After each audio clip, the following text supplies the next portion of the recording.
The day Mark Daniels lost his job, he thought he had lost everything. He sat alone in his parked car outside the company building, holding the termination letter in his hands. After 7 years of working hard, arriving early, staying late, and doing everything his bosses asked, his position was suddenly gone.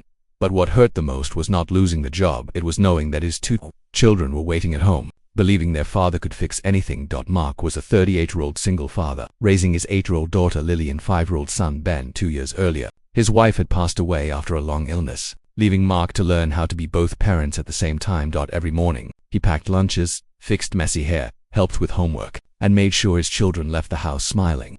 Even on days when he felt like breaking down, their small rental home was not perfect. The kitchen cabinets were old, the living room furniture was second-hand, and the backyard fence needed repairs. But Mark always told his children the same thing. "We may not have everything we want," he would say, "but we have each other, and that is something money can never buy."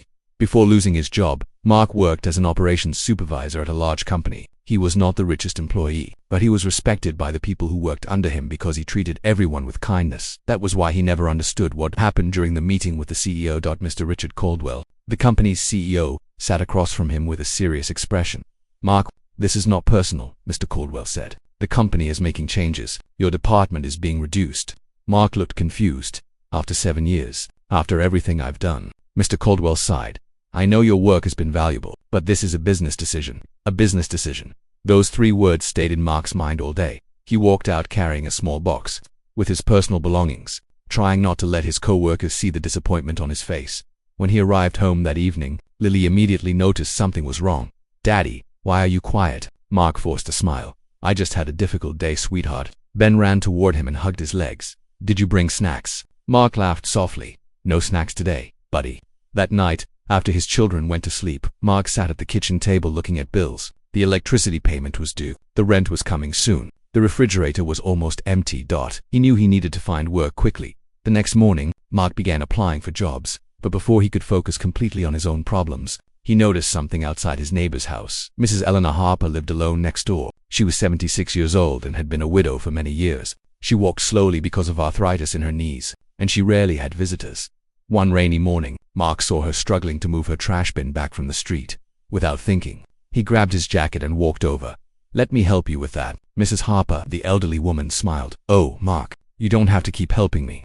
He pushed the bin toward her driveway. "It's okay. We all need a little help sometimes."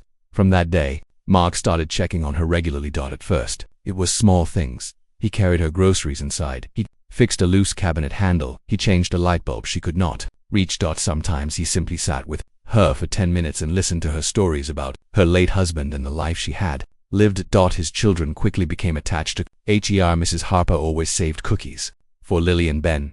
"She reminds me of my grandmother," Lily said one evening. Mark smiled. "She is lucky to have you kids too." But what Mark did not know was that Mrs. Harper was connected to his past in a way he never expected, and soon, that connection would bring the biggest surprise of his life. Weeks passed, but Mark still could not find a new job. Every morning, he updated his resume. Every afternoon, he attended interviews. Every evening, he returned home trying to hide his disappointment from his children.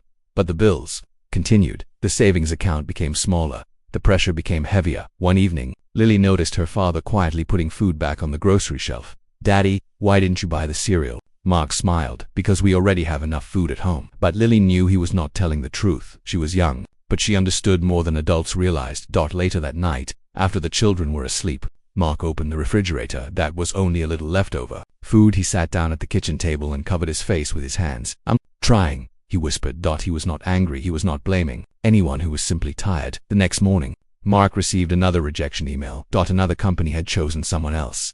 For a few seconds, he stared at the screen without moving. Then he closed the laptop and looked toward Mrs. Harper's house. He knew he was struggling, but he also knew she needed him. Her health had become worse recently. She had trouble getting appointments because she no longer drove. So Mark continued helping her, took her to the doctor. He repaired small problems around her house. He brought groceries when she was too tired to cook. One afternoon, Mrs. Harper noticed how exhausted he looked. "Mark, something is wrong." He shook his head. "I'm okay." She looked at him carefully. "No, you're not." For a moment, Mark stayed silent. Then he finally admitted the truth. "I lost my job."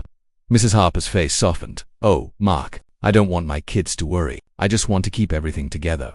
The elderly woman reached for his hand. "You have been taking care of me when your own life is difficult. Never think that kindness goes unnoticed."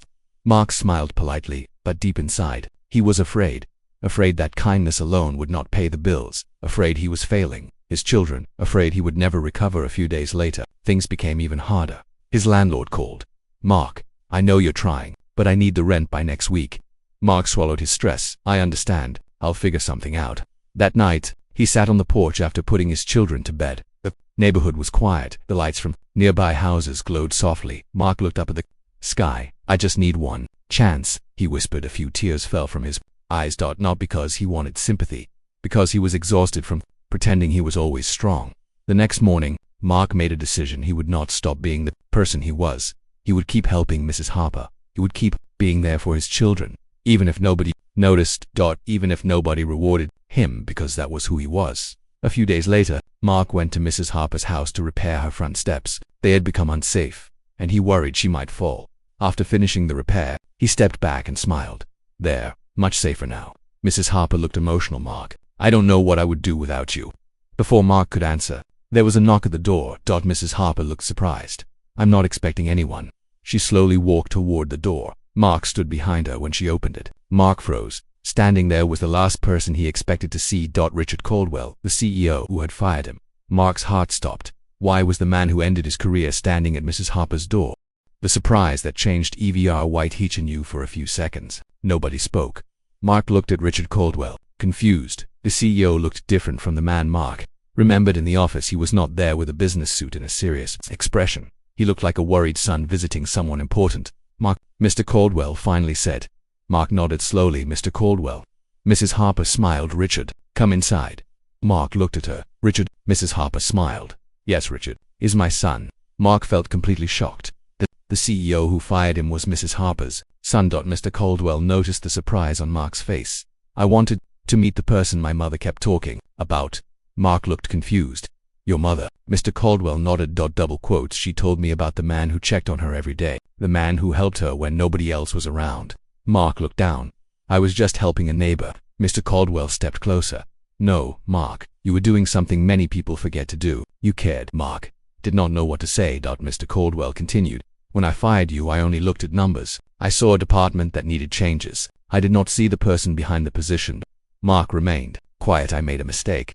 Those words surprised him. A CEO admitting he was wrong was something Mark never expected. Mr. Caldwell looked around Mrs. Harper's home. "My mother told me how you helped her while you were struggling yourself." He paused. "That says more about your character than any resume ever could." Mark looked away.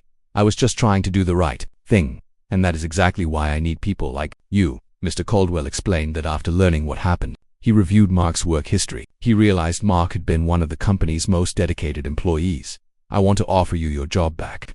Mark looked surprised. "But I thought my position was gone." "It is," Mr. Caldwell said, "but I want you in a new role, a leadership position where you can help manage people and build a stronger team." Mark was speechless. "There is also a salary increase."